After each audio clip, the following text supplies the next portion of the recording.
मखाने की खीर बनाते हैं। अब मखाने क्या होते हैं, इसकी खीर कैसे बना सकते हैं, बहुत जल्दी बन जाती है। इसके लिए ये मैंने ऑन कर दी गैस, और अब इसके अंदर थोड़ा घी, और उसके बाद ये लीजिए, ये होते हैं मखाने। वाह! अच्छा, ऐसा नहीं कि आप दुकान पे जाएं और बोलें कि 1 किलो मखाने दे दें, क्योंकि 1 किलो जो मखाने हैं वो ढेर सारे होते हैं, इतने सारे। वो इसलिए क्योंकि इसका जो वज़न है बहुत कम होता है, एकदम हल्के हैं ये, बहुत ही हल्के हैं। और मखाने, ये कमल का फूल होता है ना, बस उसी से ही, नहीं फूल से नहीं, ये आपने देखा है कमल का जो फूल होता है उसके पीछे एक ऐसे बेल टाइप की चीज़ होती है, उसके अंदर दाने दाने होते हैं, उसी से बनते हैं ये मखाने। अब ये घी हो गया गरम, और अब इसके अंदर हम डालते हैं ये मखाने। इसको थोड़ा सा हल्का हल्का लाल करेंगे, ज़्यादा नहीं।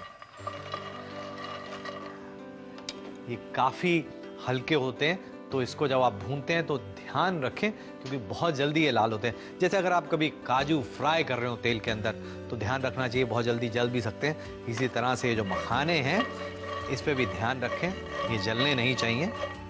अब देखिए इसका जो रंग है वो हल्का हल्का सुनहरा होना शुरू हो गया, बस उतना ही हमने लाल करना है, ज़्यादा नहीं करना है।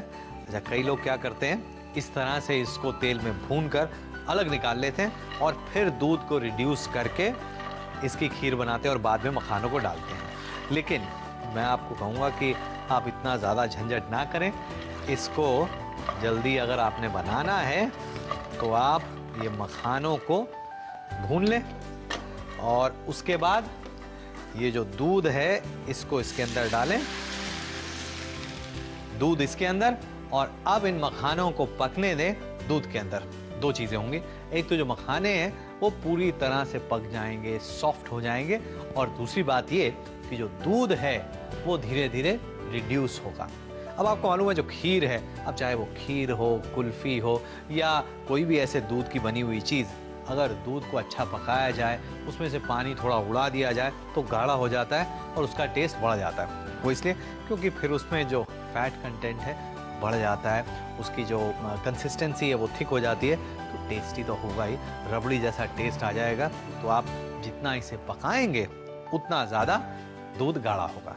लेकिन बहुत ज़्यादा भी इसमें नहीं पकाना, क्योंकि इसमें हम मखानों के साथ इसे पका रहे हैं, तो ऐसा नहीं कि आप घंटों इसको पकाते रहें, फिर मखाने पता नहीं चलेंगे कहाँ गए, वो इतने ज़्यादा पक जाएंगे, सारे उसमें घुल मिल जाएंगे। वैसे हमने नहीं करना। चलिए, अब ये जो दूध है ये थोड़ा थोड़ा उबलने लग गया है। अब इसके अंदर हम बाकी चीज़ें डालते हैं। आप चाहें तो इसके अंदर हरी इलायची पिसी हुई, और इसे मिक्स कर लेते हैं। ये लीजिए, और अब इसमें हम डालते हैं चीनी। तो चीनी अपने स्वाद के हिसाब से, आप ज़्यादा मीठा इसे बनाना चाहते हैं तो ज़्यादा चीनी डालें, कम मीठा तो कम चीनी। तो ये हमने कर दिया इसको मिक्स, और अब इसके बाद इसमें हम डालते हैं कुछ बादाम कटे हुए। आप चाहें तो ब्लांच किए हुए डाल सकते हैं, नहीं तो इसी तरह से ये कटे हुए बादाम, ये लीजिए। और उसके साथ साथ आप खाना चाहते हैं कुछ पिस्ते, ऐसा लगे कि भाई त्योहार का मौसम है, तो अब त्योहार में ज़रा कुछ हो जाए, बढ़िया बढ़िया चीज़ें, काजू पिस्ता बादाम सारी चीज़ें, तो इसमें लीजिए ढेर सारे पिस्ते भी। इसे भी ब्लांच करके, यानी पिस्ते को गर्म पानी के अंदर रख के उसे छील के फिर स्लाइस किया गया है, और इसे हम कर लेते हैं मिक्स। और कुछ देर तक आप इसे और पकने दें, ताकि जो मखाने हैं वो एकदम सॉफ्ट नरम हो जाएं और चीनी पूरी तरह से घुल जाए और ये पकते रहे। हाँ, इसको तेज़ आंच पर नहीं, मीडियम हीट पर पकने दें, और फिर जब ये अच्छी गाढ़ी हो जाए खीर, तो इसको परोसें गर्मा गर्म या ठंडी ठंडी।